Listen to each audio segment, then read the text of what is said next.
Never give up. Don't stop. Especially when they want you to stop, you really keep going. Then push for me mean praying till something happen, right? A lot of things will pull you down or get in your way. You can't give up. Run that back, Turbo. Thought I told you time and time again, this shit won't stop. I bag it show by show, I'm tryna triple and double the pie. Nobody gonna be in the studio alone with me and Turbo. How we here together, ain't no artist or producer in the studio like us. This like my brother, so it's more than just like, oh, call Turbo, we need beats. Like, it's like, call Turbo, where he at? I ain't seen him all day. Him ain't got no sleep, but I been deep whenever I bounce. Hit on all of my carpets, at the house, I walk on clouds. Before I was even making money in this, I was trying to soak up knowledge. That bleeds into the music and, you know, how we approach the music. Like, I want to be the best at it, you know what I mean? I don't want to be mediocre. I don't want to be what I was last year in a career sense or a personal sense. All of that combined is what you now see as greatness. Him ain't got no speed, but I spend G's whenever I bounce. Hit on all of my carpets, at the house, I walk on clouds.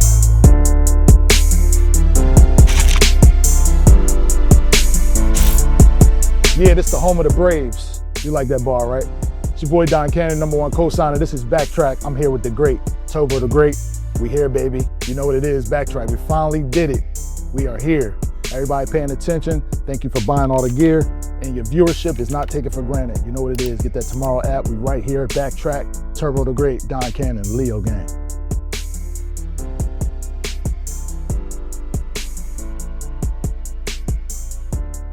Yo, this is a whole year in the making. BackTrak episode with the greatness. The greatness. Yeah. Turbo the Great is here. We've been dying to get him on the show since the last time I seen you with the interview. For sure. And now you're here, cuz. My brother. What's up with you? Man, everything is everything, man. Everything is great. Man, greatness, man. First of all, I'm gonna start with this. Let me know where I send my bank wire and my routing number. You know what I mean? Because I know you got all the money, so I just need a little bit, a couple dollars. Just a couple dollars. You know what I'm saying? You know what I mean? Just a couple dollars. Man. You know, my Cash App, something, Venmo, what you need. Man, I'm still grinding, man. I might need a loan. Still grinding. For the people out there, this is long story short. This is Turbo the Great, Don Cannon, BackTrak. Tell the people where you from. Man, Atlanta, Georgia, man. Tell the people where you from. Man, Old National, College Park, man. South. A-Town. What's the A-Town mean in music, bro? Like, what does this mean in music? Man, everything. You know that. You know what I mean? Everything. I feel like I was just explaining that to somebody the other day where, like, Atlanta is like the heartbeat of, like, culture and music. And then, you know, they take bits and pieces and then go to different places like New York, Florida, L.A., whatever, however, even overseas. So I feel like Atlanta is like, you know, it's the heart. I mean, it did a lot for me. You know what I mean? I started down here in school. Yeah. If you don't know my story, I did this DJing mixtape thing, you know, that grew into the producer world. Yeah. And I feel like Atlanta has really had a hold on the game, foot on their neck since 2001, 2002. Really, I'm gonna give Ludacris the props. He started it off, and then Tip came behind him, and Gucci Mane and Jeezy. Yep. That opened up the floodgates for Shawty Red, and you know, a host of other artists that, you know, just keep controlling all the way in. Up until now, you got Gunna, who's controlling the airwaves right now. Yeah. You know what I mean? A-Town's finest. You being a soundtrack behind somebody so great, what makes you great? I feel like it started, you know, when I was born and honestly, you know, how I came up. Like, I didn't come up in just like the most pristine way, but I learned a lot early on, you know, about how to just remain myself. You know, I found out who I was early on, and that bled into, you know, my music or just how I treat people, how I talk, or even how I learn, really. Like, now that I'm getting older, it's like the way that I learn and the information that I retain, even like seeing Royce, you know what I'm saying? Like, that made me remember, like, man, before I was even making money in this, I was trying to soak up knowledge, you know? So I feel like that bleeds into the music and, you know, how we approach the music. Like, I want to be the best at it. You know what I mean? I don't want to be mediocre. I don't want to be what I was last year in a career sense or a personal sense, you know? So I feel like all of that combined is what you know, now see as greatness. Right. Did you have a musical background? Anybody in your family? Nah, we didn't play music or nothing like that. You know, of course we went to church. Yeah. My grandma still go to church every Sunday right there on Northside Drive, you know what I mean, across the street from the stadium. So we went to church and, you know, we listened to Neo Soul, and you remember the CD player with the 6 CDs and shit like that. So, you know, my mama always had one of those from every house that we went, that was like, you know, her luxury to have that. You know, that's how I was introduced to music, just listening to what she was listening to, with my cousins, my aunts, uncles, just, you know, we from all different parts of the city. So, you know, my uncle from the West Side, I grew up in Joyland, you know what I mean? Like, so just being in that area, like as a young kid and just seeing people just pull up and 12 shaking, you know what I'm saying? Like I just had a bunch of different pots to pick from at a really young age. Yeah, you familiar with secular music? Secular? Yeah. Nah, explain it. So secular music is a music outside of, I'm gonna say it the easy way, outside of the church. Okay. So, you know, you grew up in the church, I grew up in the church, a lot of producers grew up in the church, we learned how to play in certain things.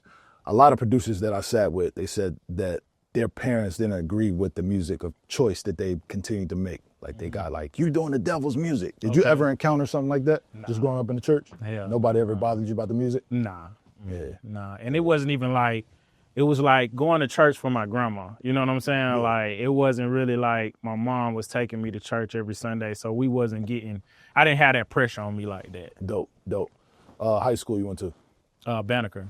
So before you got to Banneker, did you figure out what really, like, I call it the bug, kind of bit you from music? Like when I was growing up, I was telling people Run DMC was like the first time I was like, oh shit, I really love music. Yeah. You know what I mean? I want to do this for a living. Yeah. Do you have that moment? Yeah, I remember really getting that little nibble when Trap or Die came out.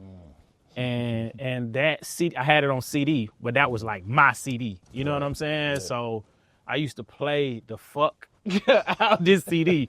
One, because it was mine, and then two, it was just like, you know, it's at the Jeezy tip times, you know what I mean? Like, we had my brother had an Outkast CD, and I don't want to fuck it up, but it's the one that's half. Split, yep. Yeah, you know what I mean? He had that CD, my CD was the Jeezy CD, and then, you know, my mama had CDs or whatever. So that was 5th grade, bro. You know what I mean? 5th grade. I remember sitting on the porch. We had the boom box that you could put the batteries in, and I was sitting and I was just playing my CD, bro, and I remember feeling like, damn, this shit is hard. Did you want to be a rapper or a producer? I didn't even know nothing about that. You know what I mean? Yeah. I just love the music, like Soul Survivor and like My Hood, like all of these songs. I remember just like listening to these songs 1,000 times. And I was, whatever grade you is in 5th grade, however old you is in 5th grade, I can't remember. Yeah, I don't know. It's probably 13 or some shit. Not even that, bro. It was like younger than that. Yeah, it's like 8, 9, yeah. So Trap or Die, let's talk about that a little bit. I mean, that was one of the tapes we got in trouble for, I ain't gonna lie. But that joint was a pivotal moment for me too, for Atlanta, because for a long time when I was coming down here, they didn't respect people coming to the city and doing certain things. Okay. Like, you know what I mean? It was always like, y'all not even from here, how y'all representing? You know what I'm saying? But when we kind of, you know, got embraced by some of these artists like Jeezy and Tip and Gucci, it became a family thing. Yeah. During them times, I feel like the best representation for me was to make a East Coast South version of what I am to represent for the culture. So for instance, Go Crazy was something I knew the South motherfuckers were like versus up north. Yeah. And then they, you know, I collided. And then when I did the Cannon beat, it was Wayne. It started out as Trick Daddy's record, but then Wayne took it and made it something, and he's from the South. Yeah, you know what I'm saying? Is there a point where you felt like the South was taking over? I know you were young. Lil Scrappy was out probably. Yeah. Was it The Pool Palace? Yeah. You know what I'm saying? All those things was out. Were you engaged in that music, or were you on some real music?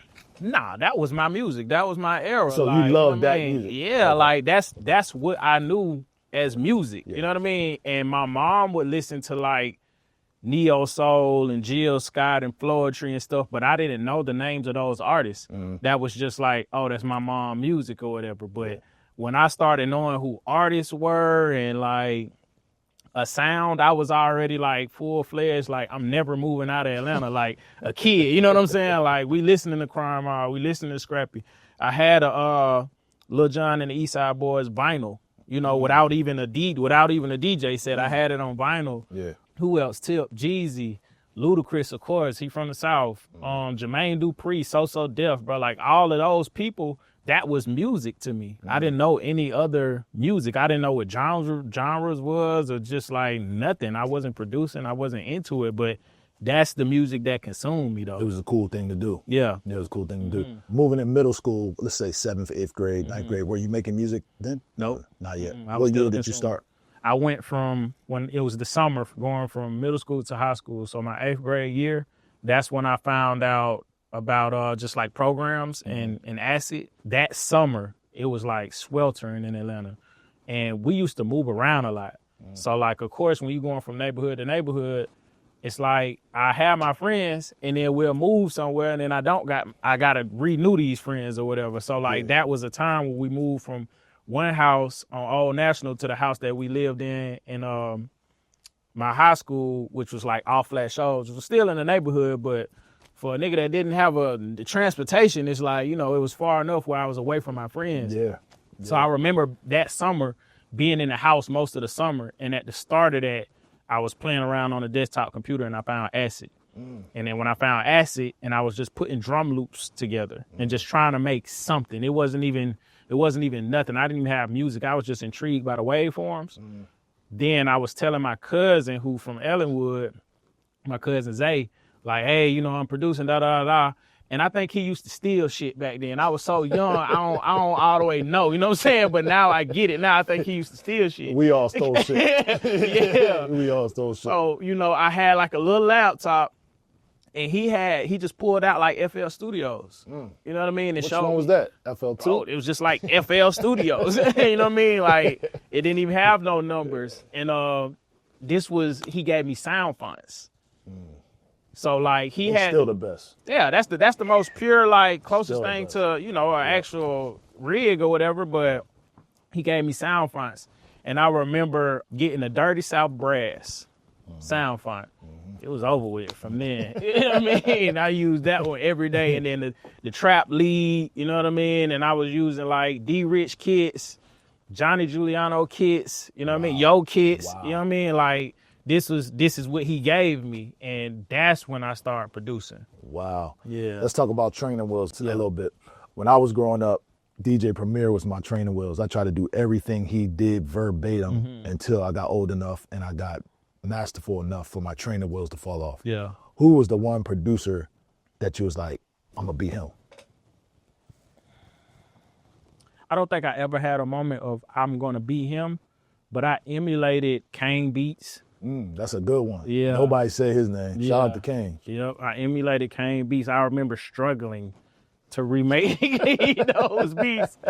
Damn, it's right here on the tip of my tongue. Justice League, of course. Justice League for sure. But that was so out of my league. You know what I mean? I didn't understand that. Yeah, they was the cheat code, bro. Yeah. They had instrument shit. I don't know what was going on. They was the cheat code. It was them. It was Kane Beats. Who else, bro? It was like, who else did I used to try? DJ Toon. I used to try his shit. Toon like, for sure. Could never get it. Manny Fresh. Fresh, for sure. That was like, Shout out to Fresh. that's you closing the computer, bro. I mean, that's the ultimate, bro. That's an anomaly. Like, you trying to be like Fresh is like, man. Yeah, You know bro. what I mean? He had the best of both worlds. He had party. He had the streets. Yeah. Like, it was hard, man. When I heard like 400 degrees and like I'm on fire and all, I'm just like, bro, what is this, bro? Just enjoying the music at that point. You know what I mean? I couldn't get it, bro. I could not get it. Yeah, talking to Manny Fresh and Kane Beats, they had this style that was like, you know, when I first heard Kane joint, right? And I heard dun, dun, dun. Yeah. I was like, yo, what is this? Like, how can I be in? And I was DJing these clubs. Like, I did guest appearances at the Pool Palace 595. Yeah. All these joints. And even like the Bounce. I don't know if you remember that. That's some old school shit. You know what I'm saying? Yeah, I was too young.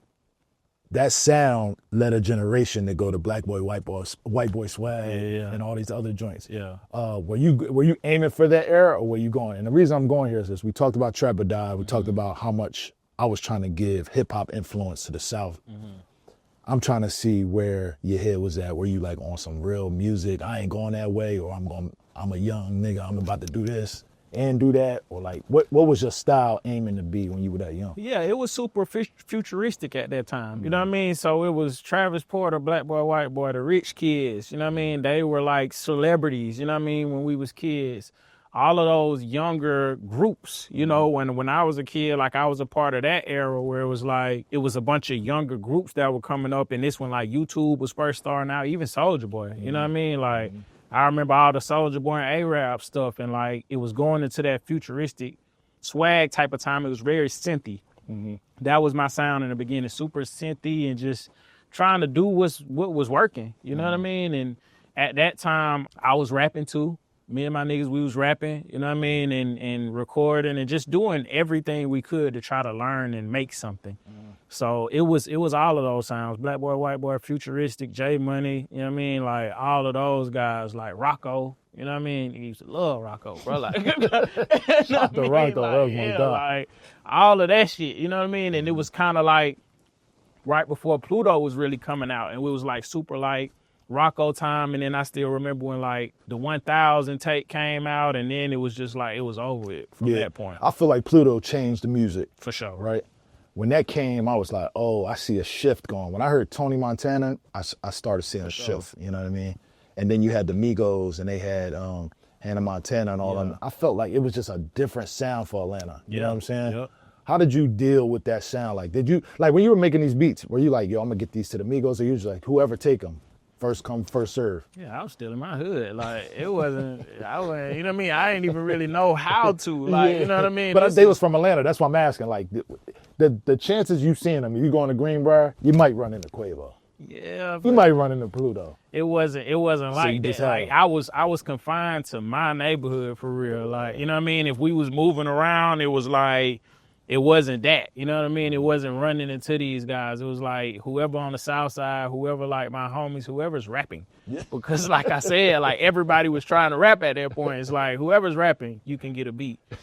And then at that time, I was like kind of hustling. So that's why I even started recording people a little bit, trying to just mix my beats better and get my beats sounding right. And this was at a time when like they used to call it mix and master. Yeah, you know what I mean? sure. Where like you get both. You know what I mean? And yeah, bro, like I used to have like a little kit, $20. You could come record, get a beat, get a mix and a master. And that's how I was hustling. So it was like anybody in my neighborhood, anybody on the south side, College Park or East Point, you can come to my house, get a beat, record a song, and, you know, go on about your way. All right, dope. Yeah. NBA players, I watch a lot of basketball. If you compare your style to a basketball player that's in the NBA right now, who you would compare it to? It's like what comes to mind is Michael Jordan. Oh, shit. You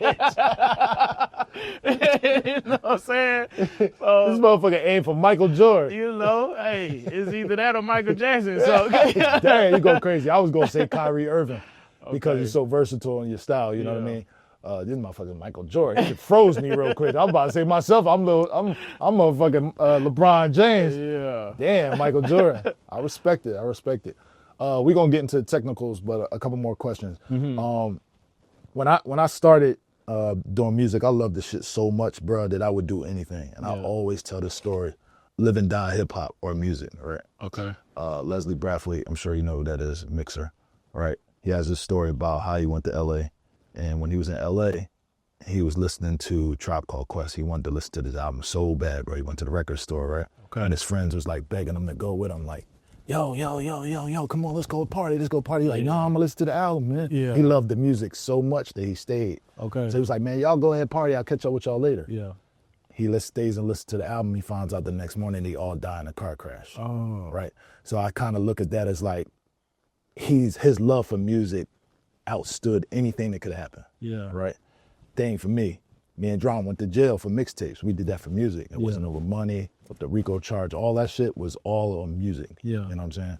The bright side, I tell you a story. My mom used to give me money and I used to take the vegetable money and go buy records. You know what I'm saying? I was stealing shit just because I love music. I wanted to have the abundance. Do you have any of those stories where you did something for the love of the music? Yeah, my entire existence, you know what I mean, was that, bro.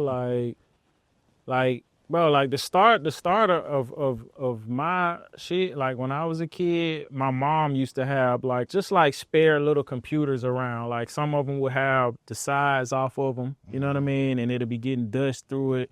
And some of them was just not working at all, or you'll have like a couple seconds to like, or a couple, I ain't gonna say seconds, but like a couple hours before something went wrong, or the cord for the screen it got a short in it, whatever.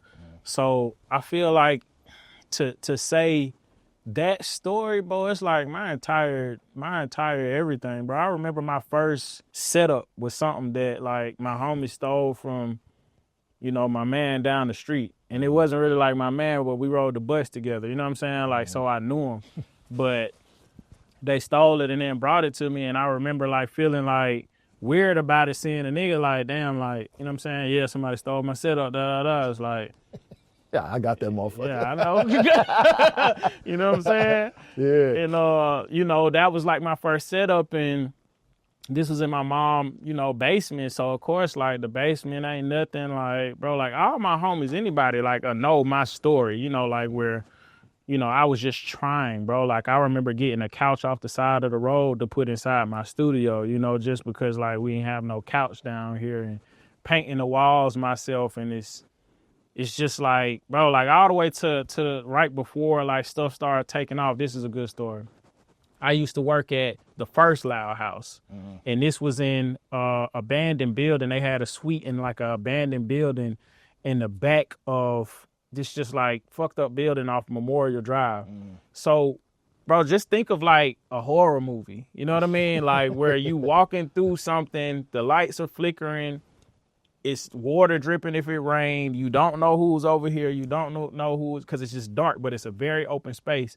And you got to walk through like it almost looked like an alternative school to get to the back of the building, to get into the suite where they made a studio or whatever. And I remember working in there and just like sleeping in there, just feeling like this all I got. You know what I'm saying? Like this is what I got to work with. I got the opportunity to come here and work. And now looking back on it, it's like, man, like you was really like so locked in, it didn't really matter. Putting shit on the line for the music. Yeah, you know, it's like, bro, some days it'll be flooded in here. I don't even care. I got girls coming here. I don't even care. Just like, bro, I'll just walk past it. Trust me. Yeah, like it's gonna get good. You know what I mean? Once we get to the back end. I did that for a few years, bro. Just like working and sitting in there and really just trying to just make something out of the opportunity that was in front of me. And yeah, bro, I had to be like probably 19 or something like that, like super young. But I got so many of those stories where like I'm in a trap house recording somebody, you know what I mean? It don't matter. It's like, what we need to do, come on, let's do it, Yeah, I still do whatever for this shit, bro. Like even at this level, and I feel like that's why it's translating too. Right. I always go through that too. And I also, in those times where we were grinding, there's always this motherfucker that comes up to you and they like, yo, you owe me, or you remember you was at my spot. You have those people in your life where they be like, yo, you used to be like this, you acting funny now, got them stories. I work for everything. That's right. You know what I mean? That's right. I haven't took no handouts, you know what I mean? Like the only person that can say they gave me something is my mama. That's right. You know what I mean? So I ain't using that, yeah. Right. The most impact, the person that has the most impact on your career, on your life in general, who could it be? Yeah, I mean, the most impact I can say is just like from my family. Like my grandma was like my biggest inspiration coming up, like on those late nights and just wanting to accomplish something. Yep. And writing down my goals and like, just because I told that story before, like I remember being homeless, watching a Nip interview, and he was saying something about writing down your goals on a piece of paper and how, it's gonna work once you put it down on a piece of paper. And I remember being in this hotel that now I can say it now. I haven't told that part of the story, but my homie swiped for the hotel. So it's like when you inside one of those type of hotels, it's like if the phone ring, you packing up and you leaving because you don't know if it's the police, you don't know what's gonna happen. So I remember being at that place in my life and writing down my goals, like, what the fuck is the worst that could happen, from just trying it. And, I really wanted to help my grandma, like, pay off her house and just, like, help her. And that was, like, a big inspiration. And then at that time, it was simple things like just take a flight. I hadn't even took a flight at that point, and I was probably 21 years old, never been on a plane. Like, if I really had to think about who has and who still has the impact, is my family. Everything I do is for my family. That's right. You see these niggas that go any which way, you know what I mean? So I can't even really give it to no credit to nobody like that, you know what I mean? It's really like my family and just like how they support me. They don't ask or make me feel uncomfortable or anything. It's like It's your family. How it should be. Right. We're gonna get technical. Yeah. But first off, where would you be if FL Studio wasn't here? I'd probably be at the warehouse. Probably be at Bosch somewhere packing alternators. So you wouldn't pick up another, you wouldn't be like, oh, I would have used the Triton, I would have used the MPC. You'd be like, man, fuck everything, FL I is couldn't everything. afford that shit, bro. You know what I'm saying? Like, I didn't even know where to buy that stuff from. You know what I mean? So like, bro, I had a desktop computer, the one that like sit on the floor. You know what I mean? I couldn't even get a laptop at that time. And it was FL Studio, and it was powersbay.com. You know what I'm saying? So, you know what I mean? Without FL, bro, I'm telling you, because, like, you know, I was never going to be a bum. You know what I mean? Facts. I'd be somewhere packing alternators, bro. I ain't going to lie, dog. You know what I'm saying? Ready to get off. Oh, shit. Top 3 rappers, in your opinion. Ever? Give me some names. Just, you know, who you like, who you listen to on the regular. I always say ever Jay-Z, but anybody that's around me, I play Jay-Z working out. I play Jay-Z in the car, play Jay-Z in the studio. It's just something I look at. But it could be whatever, you know what I mean? But I know that y'all have a different perspective for yourself. You know what I'm saying? I'll give you 2 sides. You know what I'm saying? I feel like I'm going to give you an ever, and then I'm gonna give you a now. You know what I'm saying? So, like, ever, I feel like top, you know, ever would be Andre 3000. So I know you're a real nigga. Yeah. Andre. I go Andre 3000. I would say Jay-Z, because I just respect him on so many different levels. You know what I mean? So, like, and just like, I'm a real, like, breadcrumb dropper, and he drop a lot of breadcrumbs, you know what I mean, that I'm still catching. So, like, Jay-Z for sure. And I'm going to give it a tip, dog. That's right. You know what I'm saying? That's like, right. I'm going to give The it master, a tip. the king. Yeah, I'm going to give it a tip. Like, he one of the ones in so many different angles. So, Man, I was always mad that they called him the king of the South, bro. I hated that, bro. I just feel like dude is better than just the South word. You know what I'm saying? I'm like, bro, he's just the king. Why he just can't be the king? Man, that's a big statement. You know what I mean? Bro, he's just the king, bro. I'll take the king of the South. That's how I grew up. You know what I mean? Looking feel at it like that. But I just feel like he deserved more than that, bro. He Yeah, just the for king. sure. Like, we never called Jay-Z a king. So he could just be the king. For sure. I mean, we always called Big the king of New York. I get it. Yeah. But he was just the king. At that time, we was just running shit. You know what I'm saying? I'll take it, though, bro. It's like saying the Prince of the South. I'm like, bro, like the Prince of the South? Like, I wouldn't even say that, bro. Looks like, rappy. I know, but I'm saying, he's just the prince. You know what I'm saying? You know, I guess. You know, I feel. You know what I mean? He's still the king in my eyes. You know what I mean? Like 1,000%. So it's not a pick me thing. So I guess. You know what I mean? I hear that. Your nows. My now, it's Gunna. Of course. You know what I'm saying? Let's start there, my boy. Now. Fuck. I say, damn, I don't want to get into that political shit. Hope you say Pluto. Hope you say Pluto. Yeah, Pluto on my list too. You know what I'm saying? Like, but I feel like Pluto's still like in that vein of between, you know, both of them. Yeah. So I say Gunna, bro. I say, yeah, it's hard to put a best right now, bro. You know Who what you I mean? listening to? I'm listening to Gunna. I'm listening to Montana 700. You know what I mean? There you go. I'm listening to, I ain't gonna lie, I listen to Montana a lot. Shots hard. Rob 49. Shot fire. You know what I mean? I'm listening to Rob, Hurricane, Ride Wave. So yeah, he'll be on my list too. Gunna, Ride Wave, NBA Youngboy, like, you know what I mean? I'm listening to them. So I don't do me like that with the 3. You know what I'm saying? Just take that. You know what I mean? You gave like, us 10. Yeah, I like, that's who I'm listening to. That's who I like. You know what I mean? But me and Gunna is a little bit different, just knowing the story. Yeah, for you know sure, what I mean? for sure.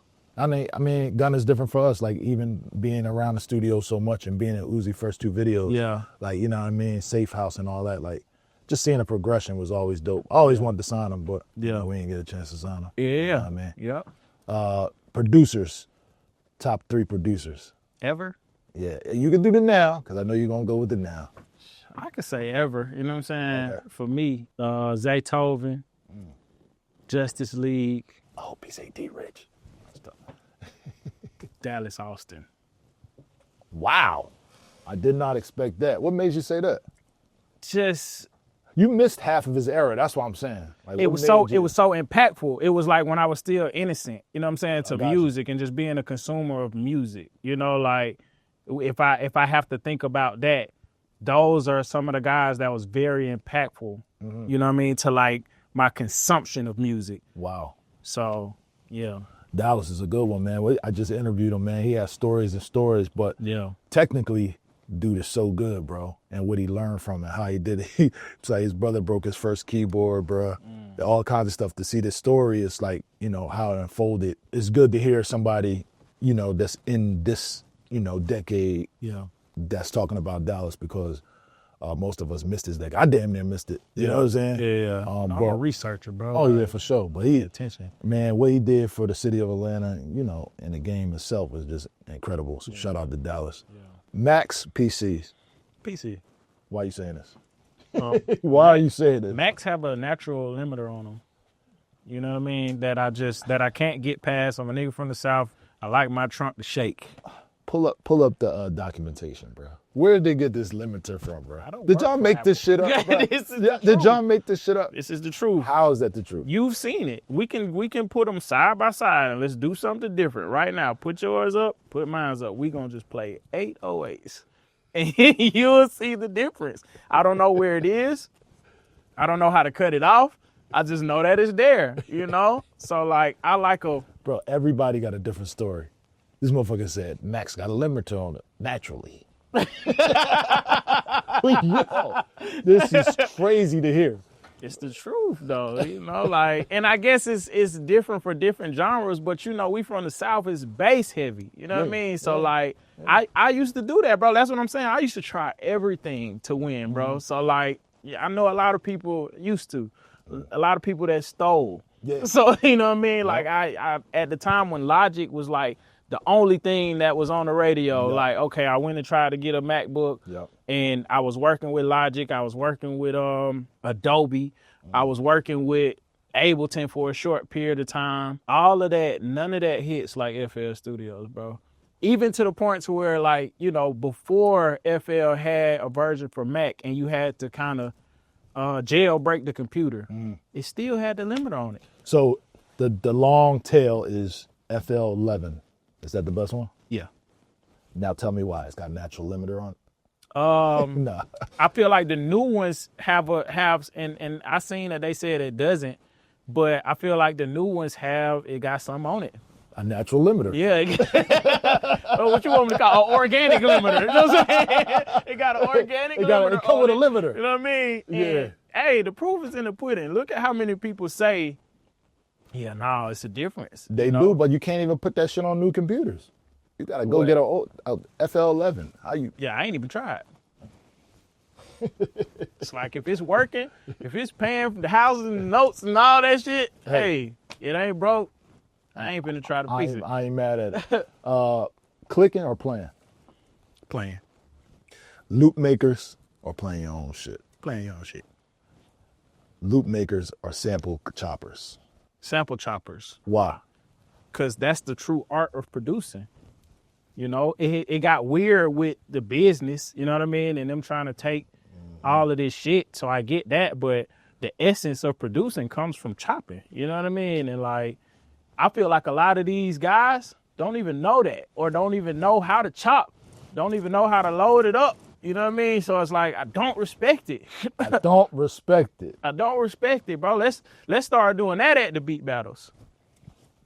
Chop you a sample, my brother. This might be a young goat right here we talking to right now. For real. He's talking some I'm shit passionate right now. about this shit. Like, I respect the shit that you do, bro. And like how you know what I'm saying? Like, bro, these niggas will have all this audacity. You know what I'm saying? And like, you don't even know how to chop a sample. You know what I'm saying? I know how to still, like, they got the FL pads. You know what I mean? Like, I still know how to go up there and, like, put it on the pads. And if you wanted me to get technical and pull out a car MIDI or something and play it on the pad, I can So do you that. up for that challenge? What? He said, Of course. What? Like, let's make this shit interesting, because you go to the beat battles and Nigga gonna play his AI beat or some shit, you know what I'm saying, or whatever. We was about to get into that too. He got a loop in it, and I was like, no, chop you a sample. Let's see that, you know what I mean, and let's bring it back to the essence, you know. I respect what, you know, Tro did, you know, and going back and learning all of that stuff, you know, with the MP and all that. It's like, you can't not respect that when you talk about the essence of producing. That's right. That's right. Damn, you fucked me up with that one. I didn't know you was gonna go there with that. Yeah, man. Damn, that's crazy. I did want to talk about AI. You damn near shat on them. Hood shit, he shat on them. AI produced beats. What's up with that, bro? It's like a no man's land right now. You know what I mean? Like everybody's still trying to figure it out. And I'm not against the tools. You know, it's tools and I respect it. You know what I mean? But I don't know. It's like no man's land. It's kind of hard to say how I feel about it. You know, because it's like they'll play some shit. They'll generate something that's just so pristine. You know what I mean? And it's like, that's great. But sometimes, like, I feel like, you know, the mistakes are the things that make the music, you know, make it great. Yeah. So that's personal. That's from me to you or whoever else. That's our human nature, how we grew up. That's our DNA. Yeah. You know, right. So with the AI, I feel like with the AI shit, I feel like, you know, what are we going? Where are we going? Like, you know, it's gonna be prompt producers. Bro, prompt producers. You know what I mean? Like, who got the best prompts? And then, you know, and this is just prompt my theory. You know what I'm saying? This is my theory. It'll come where it's like, it's cool and it's shiny, it's nice and shiny, it's like a quarter in the beginning, you know what I mean? And then it'll start working, but it'll be so perfect that people will start to not appreciate it as much. And then it'll have to go back to like the experts like me and you know what I mean? Yep. So it's like, it's cool. I think the tools are dope. I done kind of like experimented with them, but where it's going, I can't really say. Don't hit me with a loop and say you deserve the same fee as me, number one. Number two, you want half the percentage. I put in a lot of work to get at this point. Like a lot of work, bro. Like 20 years worth of work. You know what I'm saying? And then you did 2 months worth of work and you want the same percentage as me. The battle is, well, I did half of the beat, that I don't get half. Yeah, I don't mind you get half, but you can't get my fee. You know what I'm saying? If I'm charging $50,000 a beat, I'm supposed to give you $25,000. Yeah, it doesn't work like that. It's just disrespectful, just period. It's gotten extremely disrespectful. Yep. But it's like, it's the fee, it's the publishing, it's the credit. You know what I mean? It's like all of these different things were like coming from an era of like, you know, like studying this shit. It's like, bro, it was an honor to be credited on a song. You know what I mean? Like if you didn't add some type of value to it, you don't get no credit, bro. Like that's not how that works. If you're a musician, that's different. You know what I'm saying? You'll get your credit in those aspects. But it's like niggas will go and post something and be like, oh yeah, produced by me and Turbo and Cannon. And it's like, they do that on the gram. It's like, you don't even know this person. But you put your name first with the brothers Turbo, Cannon. It's like, bro, what? You never met this artist. You know what I'm saying? You're not a producer. You don't know how to get in Pro Tools. You don't even on the range. And it's like, it be the guys that like, for me, you know, that come inside the studio and like be quiet as a mouse. You know what I mean? Like you're not even, if you get to the studio, but if you do, it's like you quiet as a mouse. You ain't even giving no opinion or no adding no value to it. So it's like, why do you feel like you can hide behind your lawyer and say, oh yeah, but I did this. It's like, you ain't did the research. You ain't put in the work to even know, like, you're disrespectful right now, young man. You're being disrespectful to the guys that, you know what I mean, sat in the studio 24-hour days, you know what I'm saying? Weeks at that, traveling and just to get one song to come out. So it's like, for me, it's like, yeah, the fee is one thing, but it don't even be the fee all the time. It be like the disrespect, the audacity. Yeah. You know what I'm saying? That's what it's like. It's the audacity. There's some people that I work with that I have an ongoing relationship that I do give half of what I got. Right. Those are people that I've known for years that I fuck with and probably gonna keep fucking with them for years to come. You know what I mean? And they're not sending me AI samples saying they produced it. I haven't experienced that, but I see that they do that though. Yeah, it's coming. Yeah, bro. Like, I just did this. So what did you do? Those instruments sound live, bro. So what did you do? Yeah. Tell me what you did. Yeah. You know what I mean? I literally stopped taking loops. You did? Yeah. How long ago? It's probably been like a year now. Okay. You know what I mean? I'm talking about even from the guys that I work with. You know Oh, what I mean? That like okay. I've been working with. It's like, don't send me no loops. You know what I mean? Like if it's somebody that I don't work with before, let's get inside the studio. Or, you know, if I got an idea and I send it to you, like play on this, but I'm not taking no loops. Yeah, what made you decide that? It's disrespectful. Y'all disrespectful. You know what I mean? What about them sending loops to you and other people? That's even more. That's even more disrespectful. To where like that artist, I always told people in those loops, if I go sit with 21 Savage, whoever, and they got a beat that I use the same beat, why am I special now? Right. I came out the game special, so now I'm jumping in a cesspool of 10 other motherfuckers that use the sample. I be in room playing beats with niggas like, oh yeah, I use that. It's like you did it. That's like You know what I'm that's saying? like a shot, and it was all that, seeing all that, Yeah. and then even for me, right, just even going through this with Gunna, you know what I mean, and like seeing the highs and lows, and it's like, you know, certain people didn't want to even work, you know what I mean, and it's not like I don't need you, I'm not begging, you know what I mean, but it's like seeing that whole transition and nobody being in the studio, nobody giving the input, nobody, you know what I'm saying, like having no voice, to now he's hotter than ever, and it's like, oh, you want, you know, this or that, and it's not even something that, you know, maybe I brought it into him or something like that. It's like, you know, this came through a humble, because he want to listen to a 1,000 beats. Yep. You know what I mean? But he also gonna come and say, Turbo, what you think about this? Rework this. You know what I mean? Move this around, or we just sitting inside the studio. It's like, hey, what about you do this and you do that? It's like real producing, bro. Yeah. You know what I mean? Orchestrating, yep. And then you got these kids that's sitting at the comfort of, you know, wherever, they mama house or whatever, and come back and it's like got some type of disrespect or some type of audacity towards Turbo. Mm-hmm. It's like, what gives you the cojones? You know what I'm saying? Like, bro, you don't even, you know what I mean? Like, you don't even understand it. So I just feel like the loop making it's just got out of hand. I remember that one boy saying drummers and loopers or some shit like that. It's like you call producers drummers. Right. It's like, bro, you disrespectful. Disrespectful. You know what I'm saying? Like, that's like calling Cannon a drummer. Disrespectful. It's like calling Turk the Zay or something like a drummer. Like, Disrespectful. you disrespectful, bro. So it's like trying to get around that curve, you know what I mean? And like knowing where I'm at in my career, it's like, I don't want no loops. You know what I mean? Like, I'm fucking with who I'm fucking with, my producers. I'm bringing young people on, and more than producing, it's like a lot of people don't even have their business together. So it's like, if you want to come, you know, and learn that, you know, from the playmakers or being under that field, it's like, it's more than just sending a beat. You know what I mean? And I feel like they losing the art because it's so, you know what I mean? I'm going through something right now where this boy is giving somebody that's not even a producer credit and percentage. And it's not even about the percentage. I don't even care. It's more so about the credit. Yeah, but why? I don't even know. Like, I still have no idea. Maybe he gave him the idea. No, he's not a producer. Like, he's not even like, Credit. he don't even speak the language. And it's like, you giving him credit, you know what I'm saying, for like a huge song and having your name as a producer next to mine as a real producer. And it's like, why are you, I'm just looking out for my man. Mm-hmm. It's like, you doing what?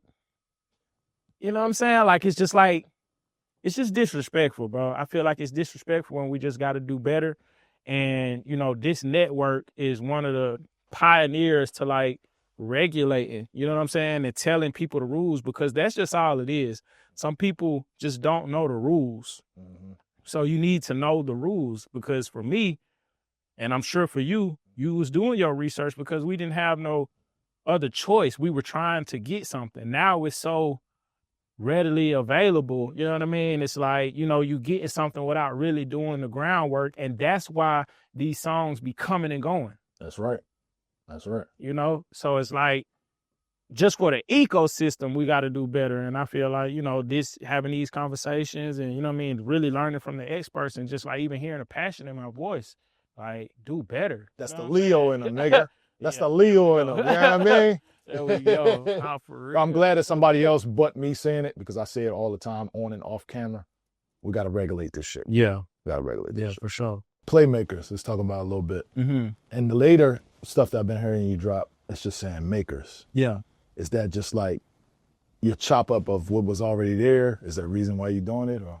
Yeah, that's like my little name. You know what I mean? Like, you know what I'm saying? Like, you know what I said. I said, That you know motherfucker what came I'm on, it just saying. was like, makers. I'm like, wait, what the hell going on? It's just like, you know what I mean? My little chop, Little you know. swag, I yeah. still use the Playmakers tag, like Won't Yeah. Stop. It had, oh no, they had the makers too. Yeah. But yeah. Yeah, that's what I'm saying. Yeah, it just hit, you know what I mean? I still take the actual file and chop it. Okay. I don't even have just like a makers part. Like, Right. it's still the Playmakers. Right. Sometimes it fits, and then sometimes that makers just sound like, you know what I mean? So I take it. It's all for the music, man. It's all for the music. We right here, BackTrak. Long story short, Turbo the Great. We found out why he was great. We're going to find out more of the greatness. Yeah, for sure. We back with the greatness, Turbo. You know what I mean? My fellow Leo brother. Yeah. You know what I mean? Our birthdays is close. This is the technical part that everybody wanted to see. Yeah. You know what I mean? What is the great doing? First record is... So this is Won't Stop, Right. AKA No Loops. AKA no loops. No loops at gmail.com. I just want to know before we start, what's your preparation for making records? You know, for me, you know, I do the Michael Jordan. Like you call yourself Michael Jordan.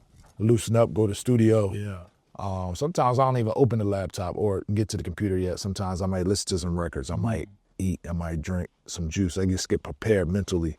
How do you prepare yourself mentally to go about doing a record for the day? It's more so just having good intention. Like, I wanted to pull this one up specifically because I made this on like the island in my house. You know what I mean? Like eating breakfast and shit with my kids.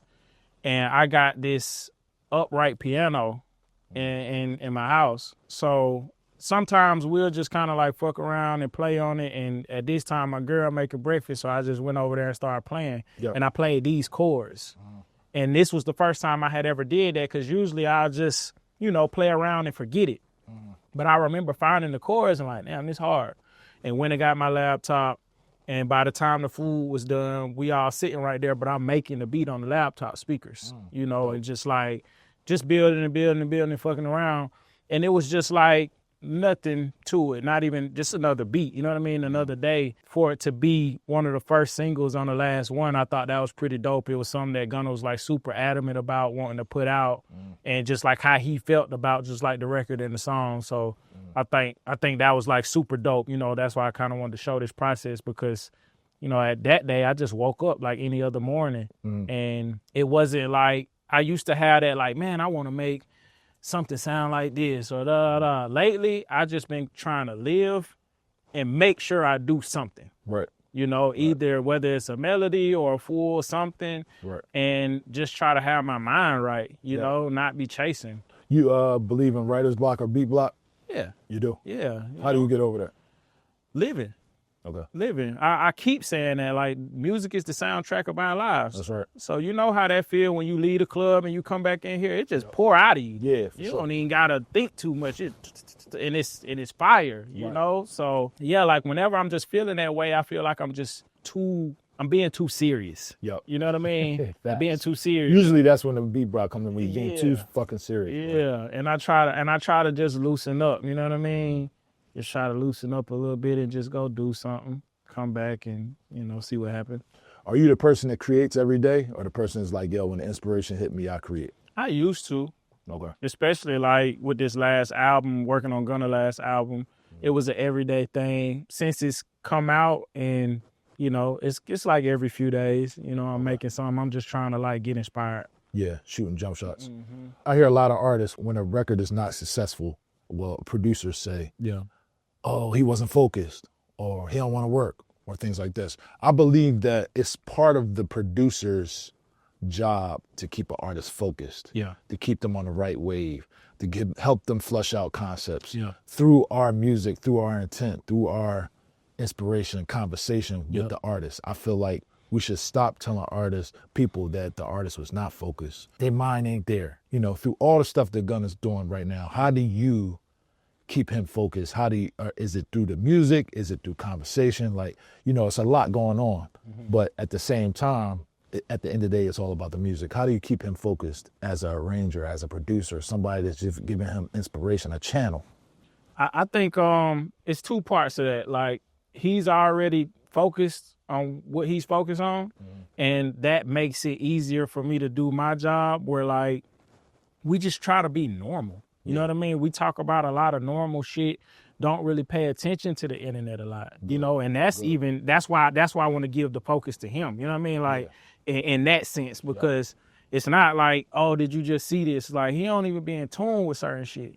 So like when we do talk, it be so normal. We talking about houses and stocks and investments and, you know what I'm saying, furniture, interior decorating, cars and shit, you know what I'm saying? So that really be for me the thing, you know, like coming into the studio is like, shit, what you got going on? You know what I'm saying? Just like how I talked to my brother, like that's how we started, you know? So I feel like that bleeds off into the music. You know, we was kind of using this saying about, you know, just these past few years, and I just told him like, man, you know, it's just like critical. You know what I'm saying? Like, it's like a critical time. Whatever you take from that, it's like we can't be playing or taking, you know, last week's win and bringing it into the next week, you know? So I'm just always trying to be a reminder of that.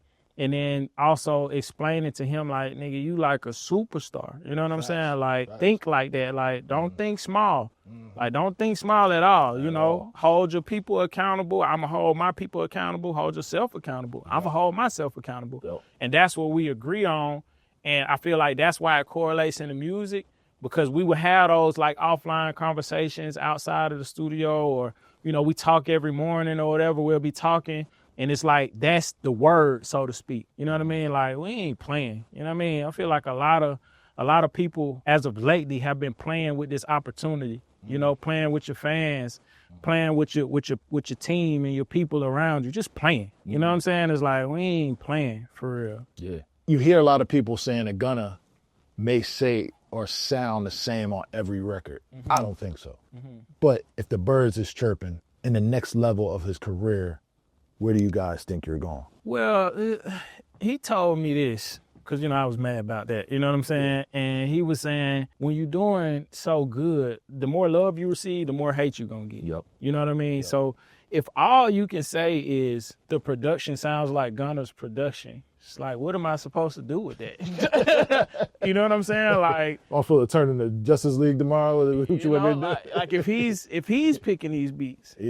What am I supposed to do with that? You know what I'm saying? Like, I can't make him do anything. You know what I'm saying? Like, so, you know, and then those were like the beginning conversations. And it's just like anything else. It's like butter. You know what I'm saying? Like, it looked like a block of yellow stuff in the beginning. You know what I'm saying? And then once it started melting, and you'll see how important it is to the food.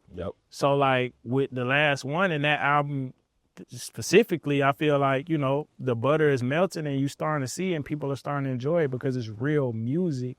It's something that's going to last a lifetime. It's not going to just last for this year. And I feel like, going back to what I was saying before with the ecosystem, that's new. That's right. People have been used to microwave popcorn.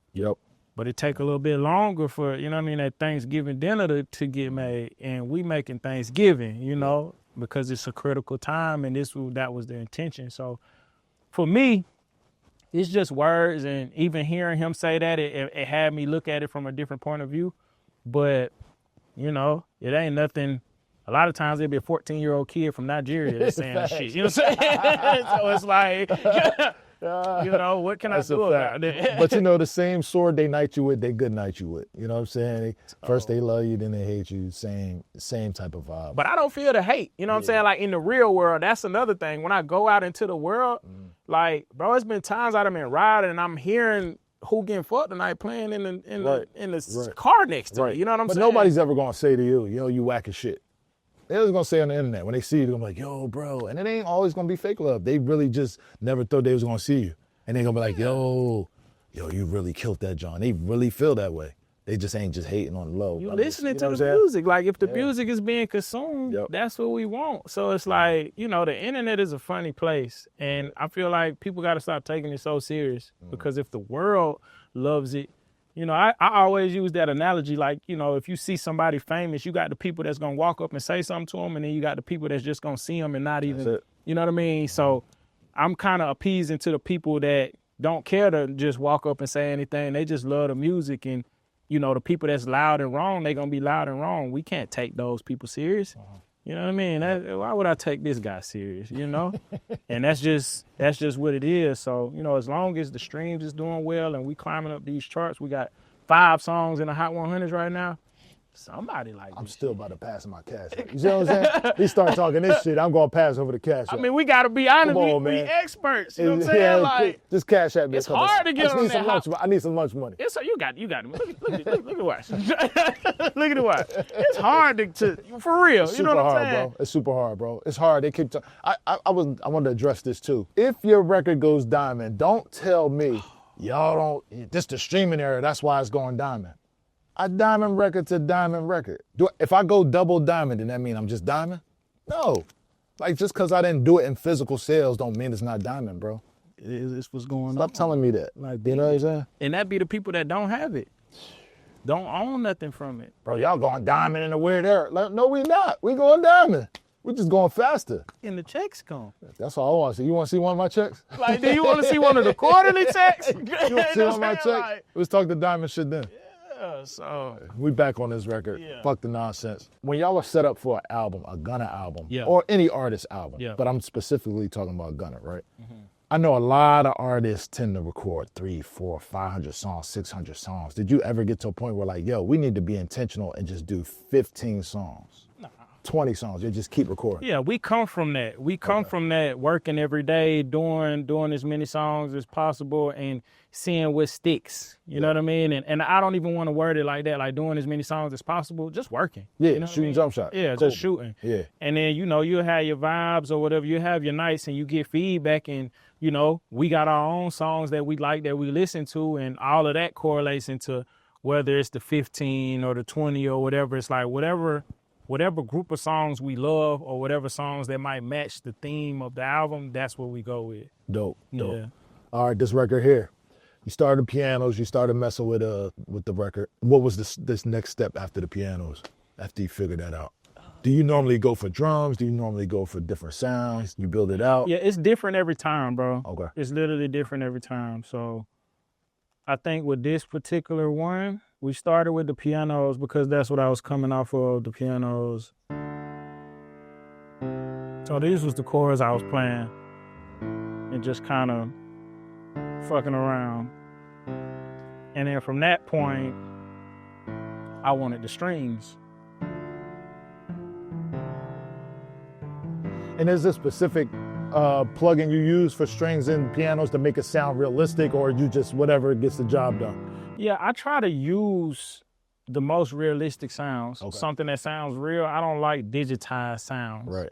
So what's your go-to like string? Was it Contact or? Right now it's augmented strings. Arturia? Mm-hmm. Yep. Dope. I like these, and I like how you can kind of manipulate them a little bit. Yeah. So, yeah, this is my go-to right now. Yeah, pianos, it be different. It'd be different for the pianos. So what's this? Piano V, I guess. Yeah, it's different. Yeah, I got like. Yeah, but you know, we tweak sounds too. So you got to tweak it to make it your own. Right. You know what I mean? Right. So piano strings. But see, also, I used a Nexus string too. I love layer Nexus, just period. Me too. That's just like a sound that I love, still use. So on this side, that's a Nexus string right there. It's pretty good.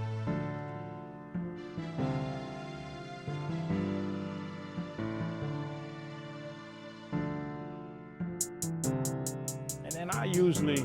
So you go to the drums.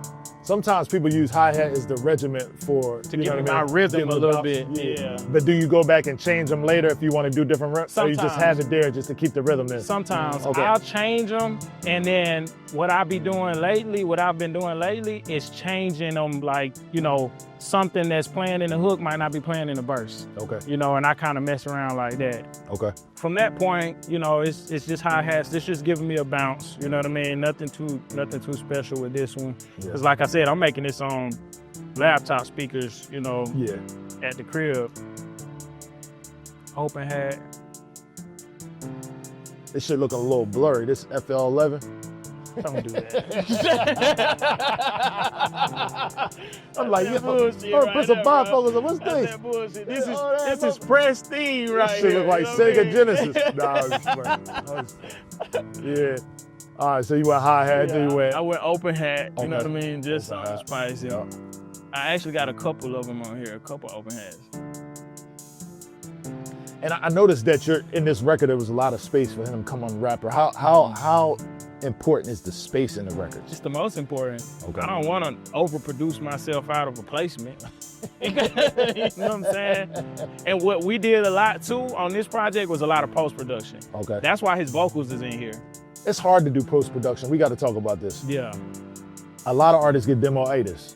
How do you stop that from happening when they bouncing the records and listening to them all day? I mean, shit, when you playing that shit, you adding value, you know what I mean? Like, you know, a lot of times, and I'm super passionate about it, so if it don't sound right, I don't even play it. But It's the trust in it that Yeah. allows him to be like, okay, cool, the post-production is dope. and it sounds good. Yeah. You know what I mean? So, shit, if it sounds good, we gonna use it. Yo. I love this snare. I do a lot of layering, you know what I mean? So even if I just get the decay on this and add it with my snare, Changes the sound. Yeah, I do that a lot.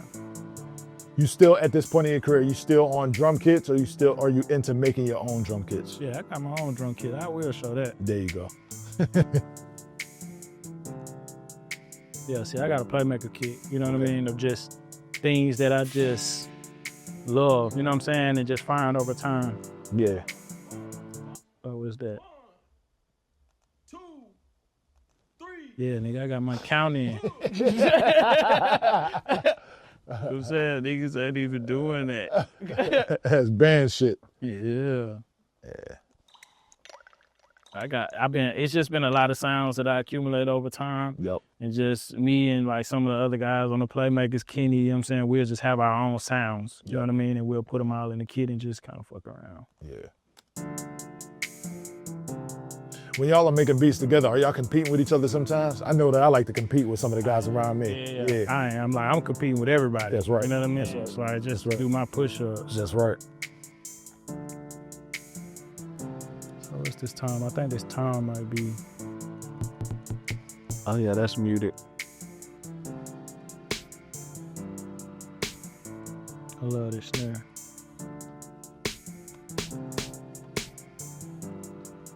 So from that point, it's like now I'm building, you know what I mean? And it's like I'm just trying to find a bop. So is he rapping while you doing this, or he's waiting for you to bounce it? A lot of times, when we making music together, he kind of mumbling at this point. I got you. You know what I mean? By the time the drums start kicking in, we mumbling. And then I can kind of figure out where I'm gonna go from there. Okay. So that's when, like, I kind of know when if I'm gonna use a sub or I'm gonna use a 808, you know, just depending on where we going. Yep. In this particular time. And you're recording too? You recording the vocals?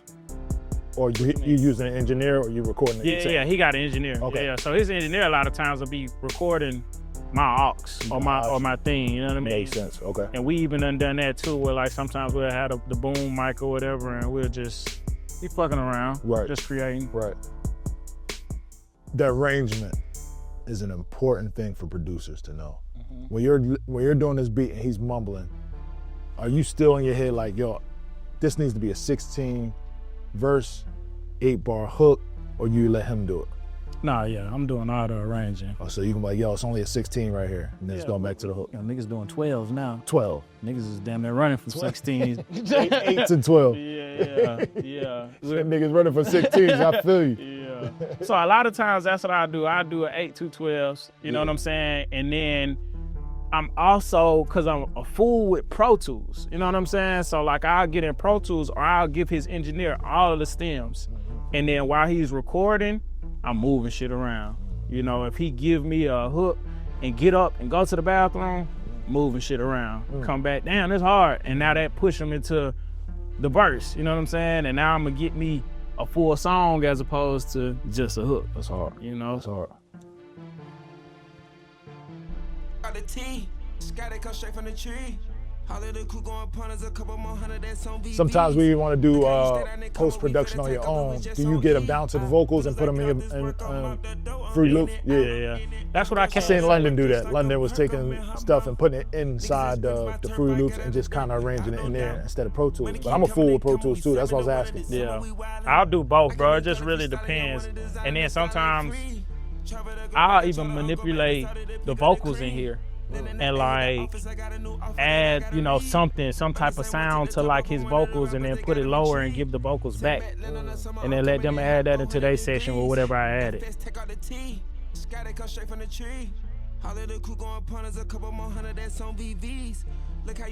So 15, I think that's just another layer. So yeah, I'm using stuff like analog V, like I really love that. Yep. That sound right now. Even like this Jupiter stuff, like I've been using a lot of these lately, you know, just like fucking with different sounds.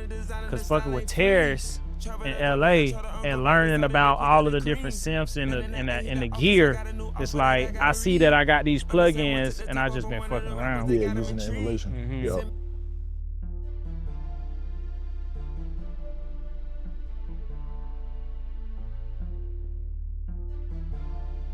No, see, that's it's fairly simple. There's some.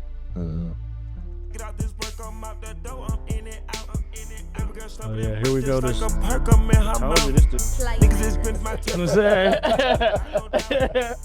It's the full joint right here.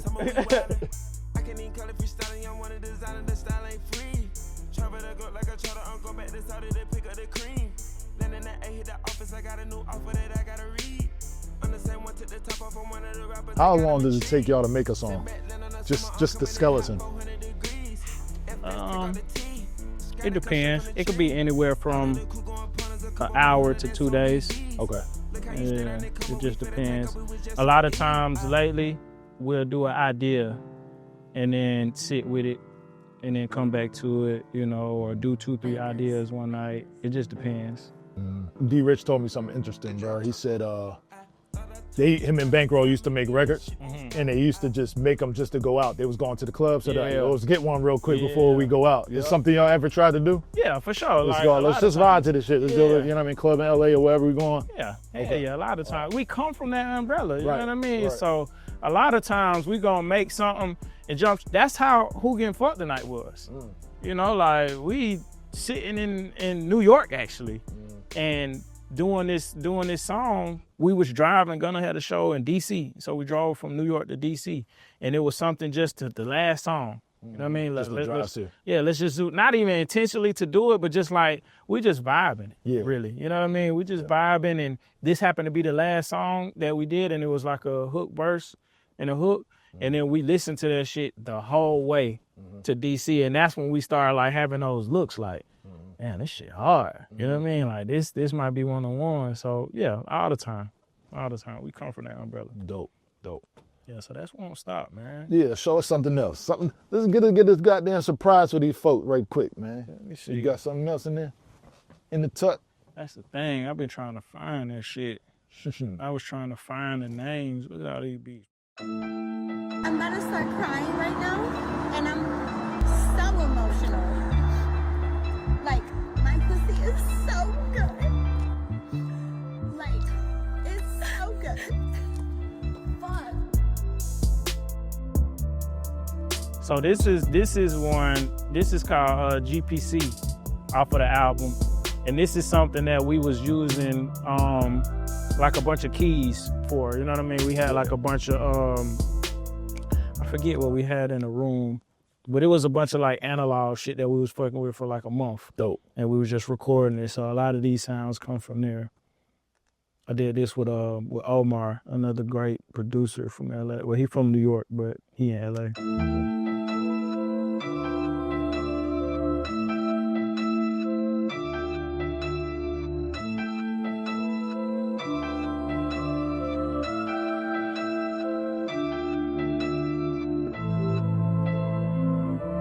Run that back turbo.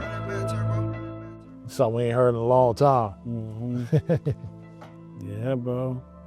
I was in a lawsuit, now nigga, for like a year over that shit. Get the fuck out of here. Yes, bro. For what? For my tag. For what? It's not It's like the guy is a nigga from my neighborhood. And like he just, you know, ignorance.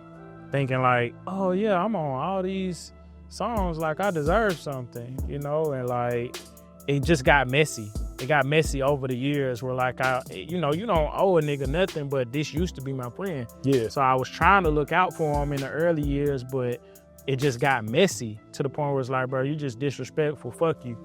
And then after a few years and a few lawyers, he went through and tried to do it, and he finally got one lawyer that would take it. And that shit froze my catalog for a whole year, bro. I didn't even find out till after the $15,000 you spend a month paying for the litigators. Right. Not the your lawyers you already, you know what I'm saying? So it's like, okay, once I got through it and it was like, oh yeah, you know, we gotta hit them and tell them to unfreeze your shit and freeze it. So shit, nigga, my publishing, all that shit, it was like for like 50 songs, bro. God damn, bro. Well, you got through it. Fuck it. Hell yeah, shit. Fight of my life, nigga. Yeah, so you want to go through these? Yeah. This GPC. All right. So that, we was calling it GPC because it stands for Good Pussy Crew. But we chopped it off to just GP, you know what I'm saying? So, Smart move. Yeah. Smart move. You know what I mean? Let's start with this bass.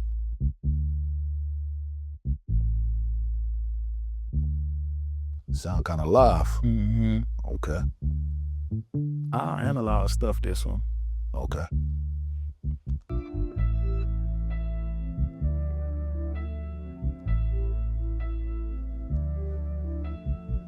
So that too, like when you asked earlier about the engineer, like I love having an engineer in there that just like really know how to like keep up. Yep. Because we'll be recording, it's like, all right, save this, or one line, it'd be, 15 different parts, but they all go together. Yep. And then he'll know how to stack them up. So that was just one of these nights, just jamming. Yeah.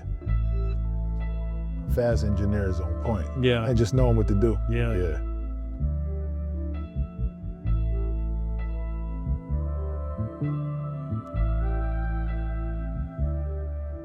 You spoke about terrorists. Do you look at somebody like that as a mentor? Yeah, for sure. Yeah, somebody that's give you the knowledge of, his conversations are always coming from, a different place for me. Yeah. It's always been helpful in those spaces. He definitely turned to like a mentor for me, especially being in LA. You know what I mean? Like, I sit at his house for hours and be getting just hella game, you know what I mean? Asking questions, all type of shit. So Yeah. for sure. Yeah.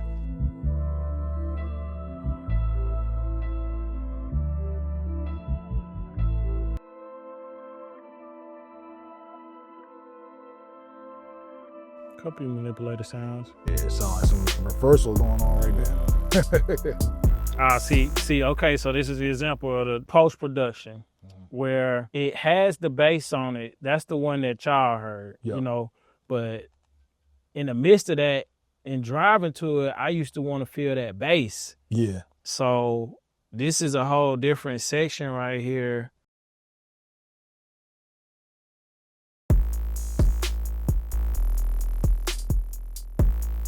Where I was trying to just get something different, you know what I mean? It's interesting. How you feel about the clash? Like, how do you get around the clash of two basses? Frequency, trying to scoop it out. Gotcha. You know what I mean? But sometimes it works and sometimes it don't. Yep. Give more credit to like the engineers and the people that do know how to figure that shit out, because it's literally like a frequency and just trying to blend them together. I love this shit. I might still use this. You know what I'm saying? Like, it's fire.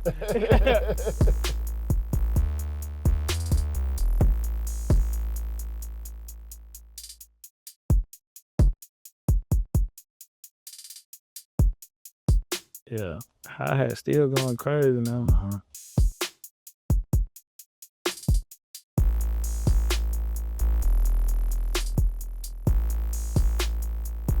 look like FL10. I can't really tell. It's so goddamn blurry. Yeah, this is. Nah, This is I went back to it. This comes from the essence, my brother. This is essence. You know what I'm saying? Look how beautiful this is. It's not all that other shit. You know what I mean? I was talking to Dallas, and I was like, "Yo, name me one thing you hate." He's like, "Man, fuck FL." And I was like, "Yo, image line, change our mind." You know what I mean? This is informative. You know what I'm saying? Change our mind. Look, okay, I never showed it, but fuck it. Since we on this topic, let me just show it. Okay. This is what I can do in FL that I can't do anywhere else. So look, you feel that, right? Of course. It's beautiful. Okay. You know what I'm saying? It's beautiful. What I can do in FL11 that I can't do in any of the other ones, you go to this and it's a circular panning law. In the other ones, it's a triangulate or it's a circular. Okay. You can't turn it on or off. Okay. With this, I can turn it on or off. But wait. Where did you find that at? Who taught you about that?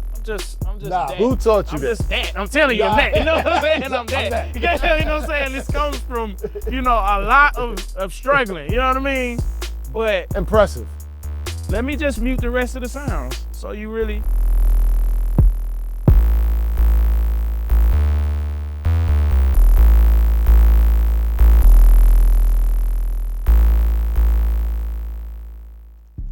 We love a good spins, out of the way. We love a good spins 808. Let me just do something really quick for the people.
All the same sounds. We're gonna use the same sounds.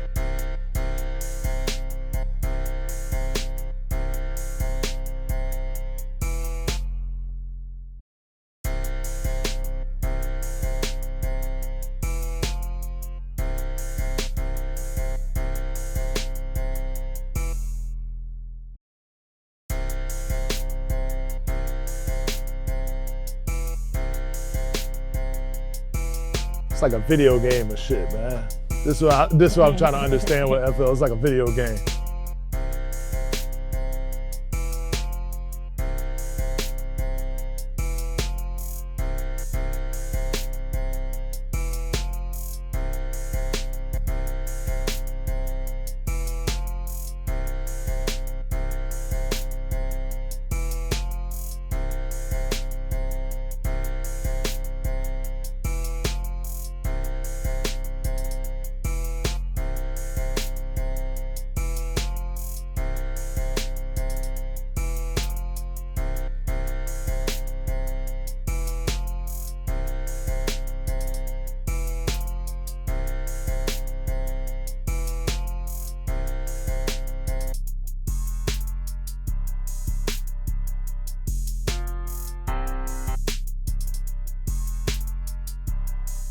I wish I had the fucking MIDI now.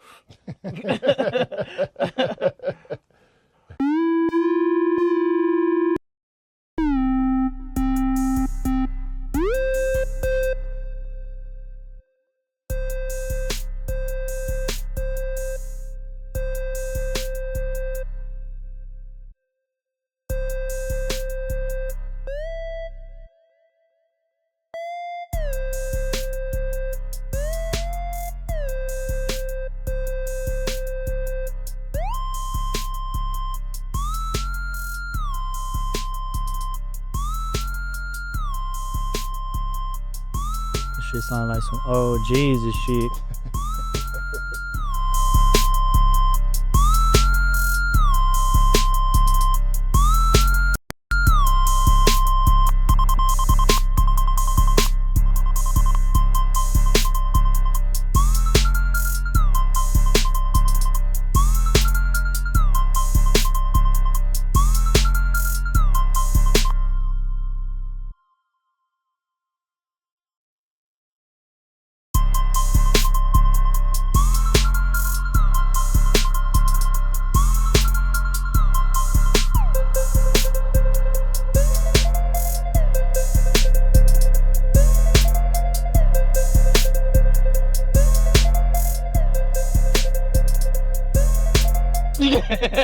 I don't think people know that.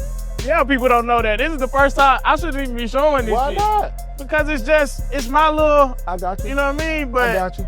I feel like I show people in the studio. I haven't shown, you know what I mean, the people overseas this shit. But this is the difference. That's impressive. So they don't have that in none of the other FLs. I probably got another FL on this computer. I probably got like a 20 or some shit. But that's it, bro. Like that, it's literally that. You know what I mean? It's like we from the South. I want my drums to hit. You know what I mean? Yeah, facts. You know what I mean? So that's one of the reasons why I use it. And then even to the point where like I done tried to go to the newer ones and I don't have this look. My grid don't look this. I'm accustomed to this shit. So in that case, that's why I use it. You think it's other people using it like that? Or no, they don't know about that. That's just your secret. Nah, like the ones know. Okay, You know what I mean? ones, okay. Sizzle, you know, Metro, like they know. Okay. You know what I mean? Niggas Gotcha. know. That's what I'm saying. Like that was some real sauce right there. Like you should pin my shit at the top of, you know what I'm saying? You know what I mean? The YouTube and the things, because that's some real sauce, and that shit makes a hell of a difference. Because what I also know too, working close with artists like how I have, Yeah. they'll love a beat, but it'll be one thing that they don't like. And then they going on to the next one. Damn. Sometimes it might be that. Nigga made it on the Mac. You can't do that. You can't do that on the Mac. I wish the artists was like, you did that on the map? Yeah, skip. Skip. You know what I mean? Yeah. Damn, that's crazy. Man, well, they got the sauce now. Everybody gonna be calling you now like, what else you know? Pay me. I know a lot, you know what I mean? But that's why I done learned a lot. That's why I feel good with just giving that, you know what I mean? All right, so one sauce tip, that was what it is. Yeah. BackTrak, Turbo the Great, Don Cannon. You know what it is, man, the Leo gang. Holla. You did.